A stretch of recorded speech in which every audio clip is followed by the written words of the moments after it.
What is going on, guys? Money Webby here, back again. NFL 2018 season finally upon us. Week 1 DraftKings picks coming your way here in this video. Feels great saying that. It's been way too long without the NFL.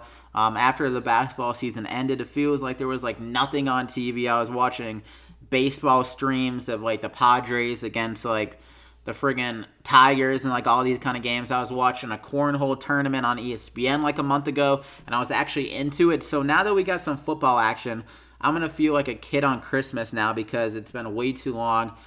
These preseason games are disappointing with teams being super cautious with their players, like Todd Gurley celebrating not playing in the preseason. So it's definitely a different kind of just hunger for football this season, and I'm ready to go. So I got it broken down for you on the DFS side of things. 3 players at every position. Not sure if I said that, kind of lost my train of thought there. But I got 3 guys at quarterback, 3 running backs, wide receiver, tight end, and also 3 defenses that you guys need to consider before you go ahead and make your lineups. Just hear me out here. I did some good research on why I'm kind of on these guys, and I'll explain that throughout the video. So before we get going, be sure to slap a like in the video. It really helps me out, guys, just so I can get some more eyes and exposure on these videos so I can keep this content coming into you week in, week out. And if you happen to be new here, definitely hit that subscribe button to get alerted. I mean, not to get alerted, just to get these videos every single week, some good DFS content. Even if you don't agree with my plays, it's good to kind of know who people are on. And just so maybe in GPP kind of formats, you can pivot off my plays, whatever. Or just some guys to consider, because the more you know it kind of going into any slate, just the more advantage I think you have over other DFS players. So definitely hit that subscribe button, and after you hit that, you can hit the bell icon to get alerted when I upload these videos every single week and just every single day. I also do MLB DraftKings picks and every sport, main sport really. So let's just get into it. The quarterback position. First guy up is going to be Big Ben here at 6,600. That narrative is out there that he sucks on the road. He kind of does, honestly, but I think in this game and what we're working with here, it's going to be the same thing as last year, really, with Le'Veon Bell coming off the holdout. They're expecting him to be coming back around Labor Day, which is in a few days here, but he hasn't reported yet. But even if he is going to report, he's not going to be getting his full workload. He hasn't really been with the team at all. And last year, the same thing happened, where he held out, then he came back a few days before week 1, and he only ended up with 13 touches and 43 snaps. And both of those, the touches and the snaps, were his season lows. So that means that Big Ben has more opportunities to throw the ball. I think he'd get around 40 pass attempts, maybe even more in this game. And I expect it to be pretty close, honestly. Even though it's against Cleveland, you expect the Steelers to win. The Cleveland Browns are an improved offense a lot, so I think they can keep up with the Steelers team, and their Steelers defense is a good amount worse. They lost a key piece with Ryan Shazier in the middle, so I think that will really open things up for Cleveland and make this game a competitive game, and they're implied 26 points, the Steelers that is, so Big Ben, definitely a good opportunity to have a big game. He closed off the season with a bang, having some big performances. He got 41 against the Jaguars, 31 against Baltimore. Was just really having consistent good weeks, 28, 35 against Green Bay, and those good performances. And with the weapons he has, Antonio Brown, the best wide receiver in football, Juju Smith-Schuster, who's going to be better now that he's a year into his career, and also they got a nice little rookie and Washington, James Washington, a nice deep threat that can definitely open some things up over the middle. So Big Ben, great option there. If you want to pay up for quarterback, I really love him at the top. For my second guy, we're going to go with some more value here. I think my favorite kind of builds are with some value, but if you do pay up, like I said, Big Ben is who I would go with. But Tyrod Taylor at 5,400, making his first start against the Steelers for the Cleveland Browns. So Tyrod Taylor, we know he has the wheels. He has that rushing ability, which is great for fantasy.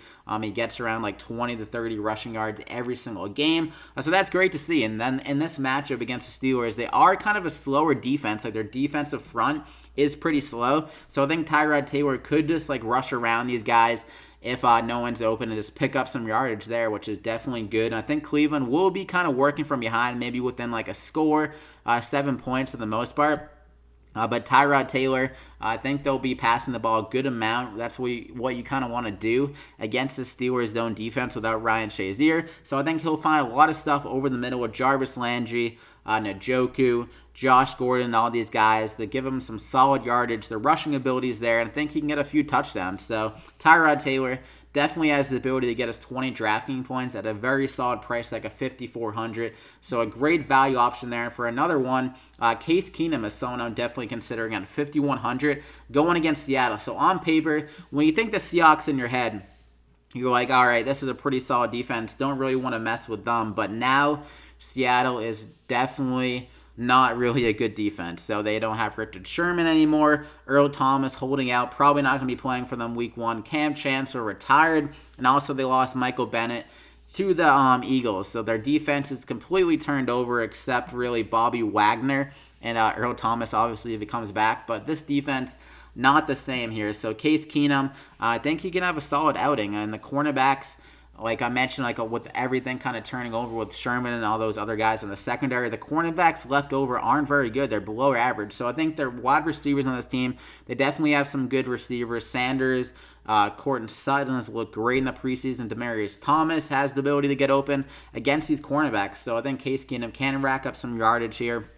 And this should be a pretty close game between Denver and Seattle. I think it should be within like a score or two the whole entire game out. So I don't think the Broncos will lean on the run game too much because they do have a rookie running back kind of as that maybe one of the lead dogs in Royce Freeman. So I don't think they'll lean on him too heavily. And Case Keenum will be able to carve up the secondary against Seattle. So I really like him at a 5,100, my final quarterback. Great value play. So a quarterback, like I said, I'm leaning to more like paying down, so you get that value for your lead guys at running back, wide receiver you want to pay up there, and tight end, stuff like that. So I think Case Keenum and Tyrod Taylor is a preferred build for me, but also Big Ben, great option at the top there at 6,600. So that's how I got a quarterback for the three guys. And for running back now, ALVIN KAMARA. I'm not sure if I'm saying that right. KAMARA. I know there's like a certain way to pronounce it. But ALVIN here. A great matchup here going against Tampa Bay. He absolutely killed them last season.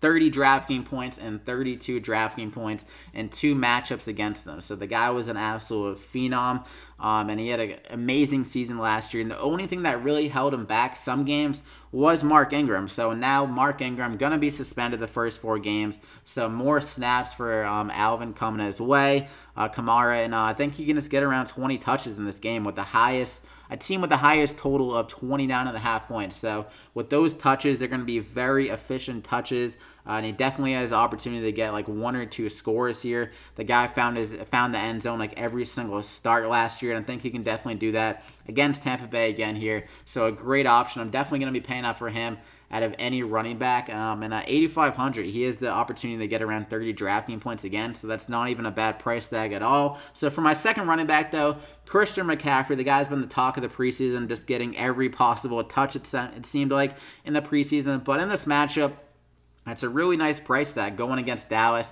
And like I said, in the preseason, the guy was looking like a workhorse. He got 59 out of the 66 snaps, so like around 90%. Crazy usage there. And against this Cowboys team, they're going to need him a good amount because they have a very good pass rush with DeMarcus Lawrence off the edge.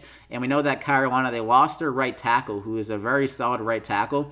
So without him, I think the pass rush will be able to get there against Cam Newton and forcing him to check down more to Christian McCaffrey. So I think McCaffrey could get around like 7 catches in this game and get some solid rushes as well. So around maybe like 20 touches, and he can definitely score. And the Cowboys, like I said, think they're going to kind of funnel things into McCaffrey. They allowed the 4th most receptions to running backs last year, 6 a game. So McCaffrey, one of the best receiving backs in all football, definitely has the ability to rack up receptions, and you love that for full point PPR, which is DraftKings, so it gives you the extra upside for a guy like him at only 6,400. So I love paying up for McCaffrey and KAMARA, a good little duo there. And for a cheaper guy, Alex Collins here, what is his price tag? 5,600 going against Buffalo, one of the worst rushing defenses in all of football last year, and they didn't really do much to make it that much better. So the Bills' rushing defense allowed the most rushing yards, and Alex Collins is one of the best running backs in all of football last year, even though he didn't really get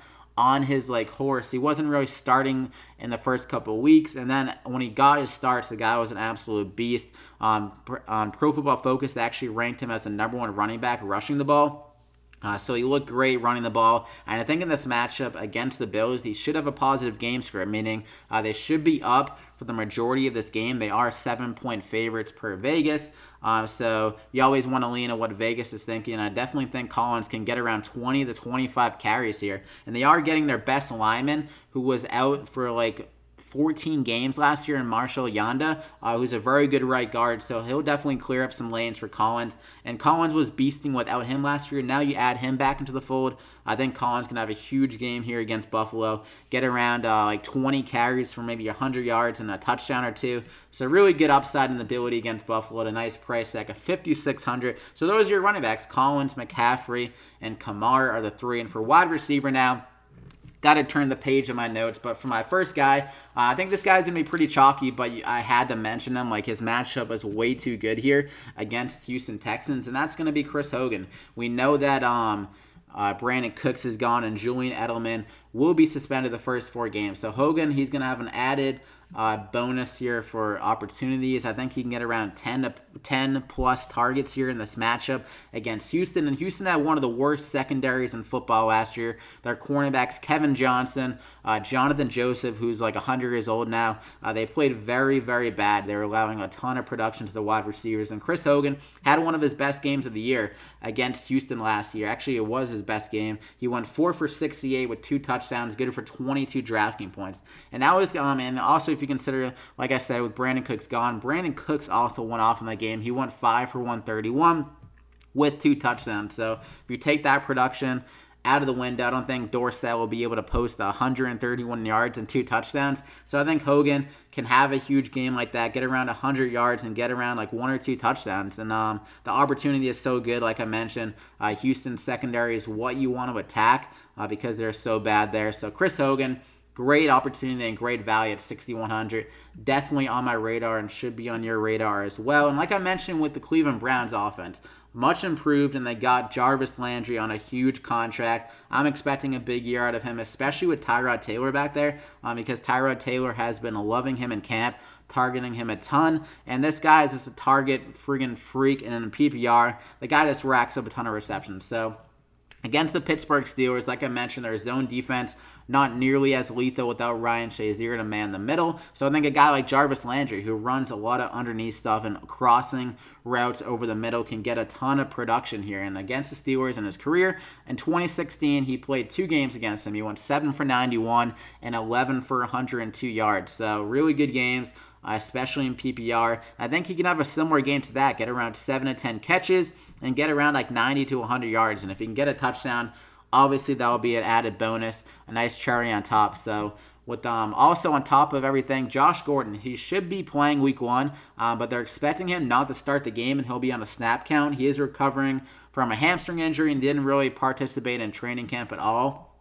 So I think that adds a bonus to Jarvis Landry, where he already has that connection with Tyrod Taylor, and Gordon's kind of working himself into the fold. So I think Jarvis Landry will be the lead dog, especially the first couple of weeks here. And against the zone defense like Pittsburgh, Landry, I think, can have a huge game. So I think that's a great value at $5,500, way too cheap there. And for my third and final wide receiver, Keelan Cole here, definitely got a bonus at the end of the preseason with Marquise Lee going down with a knee injury. He's going to be done for the year on the IR. So that frees up a lot of targets with Marquise Lee. He had around 90 targets last year. And also Allen Hurns is going to be gone. He went to Dallas in free agency. So that's 152 targets total gone from this Jaguars team, which is 29% of the targets. So I think Keelan Cole will be one of those big benefactors of those 2 guys gone, and he's expected to be the every down wide receiver. He got the most snaps out of any wide receiver that is left now compared to Moncrief and D.D. Westbrook. So he'll be that number 1 wide receiver, at least to start the year. And he has a good matchup here going against the Giants, against 2 cornerbacks, and Eli Apple and Janoris Jenkins, who really struggled last year. Jenkins has been good in his career, but last year he was really disappointing. And also we know that Eli Apple is one of the worst cornerbacks in all of football. So if Keelan Cole gets matched up on Apple or even Jenkins, I think he can beat those guys and get up some good, rack up some good production in this game. And actually, weirdly enough, I didn't even know that Keelan Cole did this, but he actually led the Jags in receiving yards last year. So he already has that chemistry with Blake Bortles. That can go a long way over a guy like Dante Moncrief, who hasn't played a real game with Blake Bortles yet. So I think Bortles is going to be looking Keelan Cole's way a lot here. And also, the Giants' running defense is pretty solid with Snacks in the middle there. Fournette could struggle a little bit, making him lean more on guys like Keelan Cole in the passing game. So I think he's a great value at 3,800. Really allows you to pay up for guys like KAMARA and McCaffrey at running back. So I think I'm definitely considering him at 3,800. I could see him being pretty chalky as well, considering with like the recency bias with Marquise Lee going down. I think people will be looking for Keelan Cole right away, but too good of a value to turn up. So those are the wide receivers. And for my first tight end, I'm going to go with Evan Engram here in that same game at 4,700 going against the Jaguars. So if you look at this matchup, we know that the Jaguars' running defense is pretty solid, a great defensive line, and also they have two of the best cornerbacks in all of football, and Jalen Ramsey and A.J. Boye. So in this matchup, Ramsey's probably going to be falling around Odell. I think he's going to really limit Odell. Like, this is his first game coming off a season-ending ankle injury last year. So there can definitely be some rust there for Odell, and Ramsey's just an elite cornerback. So I think he can really make Odell struggle there, get in his head a little bit maybe, and that's going to funnel things into Evan Engram over the middle of the field. Like, their safety play isn't great for the Jags, and also their slot cornerback is really kind of weak. They let go of Aaron Colvin, who was their slot cornerback last year, and he was really solid for them. So if Evan Engram does match up on like a slot cornerback or one of those safeties or anything like that, or maybe even a linebacker, I think he can get the better of them. And then Eli Manning, I don't think he'll really want to test a guy like Jalen Ramsey that much. So Evan Engram will be that safety blanket for Manning here. And it is very possible that the Giants do get down in this game against a great defense like Jacksonville and force the Giants to kind of pass the ball a lot more. So I think Evan Engram can get around 8 targets. Like I said, things are going to be funneling down to him. So a great option there as my top wide receiver for money-wise. Gronk's also a good option, but he's just so pricey compared to the other guys. I think you're just getting a lot more value with these lower tier guys. So for my second tight end, I'm going to go with Jordan Reed. I'm expecting him to play. Jay Gruden said he's on track to play week 1. So I think Jordan Reed should give it a go. He's been feeling the best he has in a while. They said with his, I think he got a toe surgery or something like that. And he was playing hurt the most of last season. Like, he had like 100 different injuries like always. But when this guy's healthy, he's one of the best tight ends in all of football. And he has a good matchup here going against the Arizona Cardinals, a team that has pretty suspect linebacker and strong safety play. So I think Jordan Reed has some good matchups there, can definitely get open on those guys. And like I said, Jordan Reed healthy, great tight end, can definitely put up some big weeks. And he's paired up with Alex Smith now, who loves throwing it to the tight ends. And the running backs, Chris Thompson, they're expecting him to be kind of operating under 100% to begin the year. So that can mean even more for Jordan Reed if Thompson isn't really giving it its full go. So Jordan Reed can be that check down kind of guy. Great for PPR. He can definitely rack up a lot of receptions. So at 4,000, great price tag there for your second tight end. For my cheapest guy I'm looking at is going to be Eric Ebron. I mentioned this guy a lot over the preseason, and then I'm very high on him as like a deep sleeper, and we're getting him at a deep sleeper price here at 3,300, going against the Bengals defense that really struggled against tight ends last year. We saw this matchup in 2017, but that was with Jacoby Brissett. But still, in this game, Jack Doyle went like 12 for 120 yards. He went absolutely off in that game. So the Bengals really kind of made things go through the tight end in the matchup. I think that's going to be the same thing here in this game. T.Y. Hilton does draw a tough matchup against William Jackson, who's a really good cornerback, extremely fast. He ran like a 4.3 40 or something like that.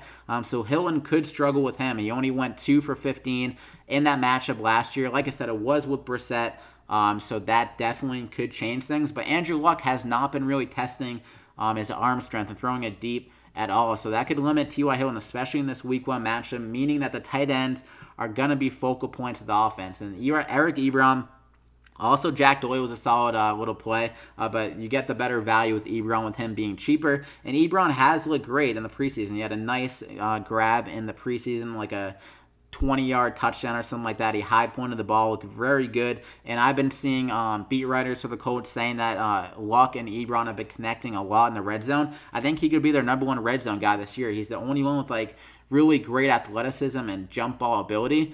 T.Y. Hilton doesn't really have that in the red zone, so I think EBRON will be that go-to guy. I could see like a 4 for a 50-yard and a touchdown game here, and only 3,300. It's a really good value, so that's my third and final tight end. So you got EBRON, Evan Engram, and Jordan Reed. Definitely some good upside and values with those 3 tight ends. And finally, defense. You got defense wins you championships, right? So if you want to take down like the Million Maker, you got to have your solid defense in there as well. So for my first guy, or not my first guy, my first group, my first defensive group at 3,600, it's going to be the New Orleans Saints going against Tampa Bay. Ryan Fitzpatrick here with Winston suspended the first couple of games. This is a great draw against this Tampa Bay team. They can definitely be sacked a lot. Tampa Bay's right tackle, or actually no, their left tackle did go down with an injury, so he might not even play this week. And the Saints pass rush is very good. Cameron Jordan, extremely underrated, one of the best defensive ends in football. I think he can get a sack or 2 in this matchup. And they definitely can pick off Fitzpatrick, a guy that does kind of play loosely, that can be very turnover prone. I think he like almost led the league in interceptions like almost every year that he played a full 16 games with the Jets. The guy was just turning the ball over left and right. So the Saints defense, great opportunity here, one of the best defenses in football. And they're expected to win by like 2 touchdowns here. So when a team gets down by a lot, you really force them into those sack and interception opportunities. So the Saints can definitely do that. Good price tag at 3,600 with good upside. For my second defense, the Tennessee Titans. This is an improved defense. They have a solid secondary with Logan Ryan, Malcolm Butler, and Adoree Jackson. So that's a nice little trio there. I think they can really limit this Miami offense. Nice little pass rush as well. Casey, the defensive tackle, very underrated. So a really solid unit. And against a Miami offense that's probably one of the worst offenses in all of football, I think they can have a solid week here and really pour on some good DraftKings points. And only 2,900, the value is a supreme value. So I think they can return a few sacks, maybe an interception or 2 against Tannehill, and I think the Titans are going to be up in this game. So like I said, similar to the Saints, they really force them into those sack and interception opportunities. So the Titans, don't overlook them. Great value there. And for my third and final defense, I did mention how I'm a little bit concerned with that Colts offense, and I think that they're going to be using the tight ends a lot more. So with this Bengals defense, I think they can do some damage against the Colts. I know I'm on Eric Ebron, but still, both guys, like the defense and the tight end, can have a good week. Like, you can get a ton of sacks with this Bengals defense, and they can get some interceptions as well. Like, Andrew Luck, he's been sacked a few times in the preseason already, and this offensive line isn't great with pass protection, and Andrew Luck is a guy that likes to hold on to the ball a good amount, so he can definitely be prone to getting sacked. And like I said, he's going to be checking the ball down a lot more, so you don't have that same worry with Andrew Luck pouring on points against his Bengals defense. They have a great defensive line, and against Indianapolis last year, I think they got 14 DraftKings points, and they got 4 sacks. That was like one of their highest sack totals in the whole entire year. So some really solid upside here at only 2,700. Don't need to do much to return value, but I think they can do a good amount. Like the sacks are definitely there and gives you some nice solid floor and good upside at 2,700. So that is it for your defenses. So you got everything covered: quarterback, running back, wide receiver, tight end, and defense. You got all the plays you need to win some good money here in DraftKings. So I hope you guys enjoyed the video. Be sure to drop a like before you head out if you did. I really appreciate that. And definitely hit that subscribe button if you haven't to get these NFL DFS picks every single week. We got week 1 DFS picks in the books. And if you guys want some more content, a premium DFS community that actually just paired up with this wisetake.com. So if you guys want to get a plan with them, they offer daily, weekly, monthly, 3 months, annual, like anything you're really looking for, they offer. They also offer single sport season packs. So that can really give you some good content between like some articles with just some plays outside of my plays, and they also have their own projection system and stuff like that. So some really good content over there. So if you want to go sign up, you can click on the link in my bio. That would take you right to the website, and you can enter promo code MoneyWebby10 to give you 10% off any plan. So that can be a nice little discount for you guys if you want some good information. I will be writing some articles with them throughout the season, so that's some more content from me. if you guys are interested in that, definitely go check them out. So that is it. I hope you guys enjoyed the video. Wish you guys the best of luck on this slate. And honestly, you can follow me on Twitter. Pull up my Twitter right here, at MoneyWebby here. So really good information here. I might tweet out as the week goes on. So I hope you guys enjoyed that. Be sure to drop a like I said, and we'll see you back here again next time.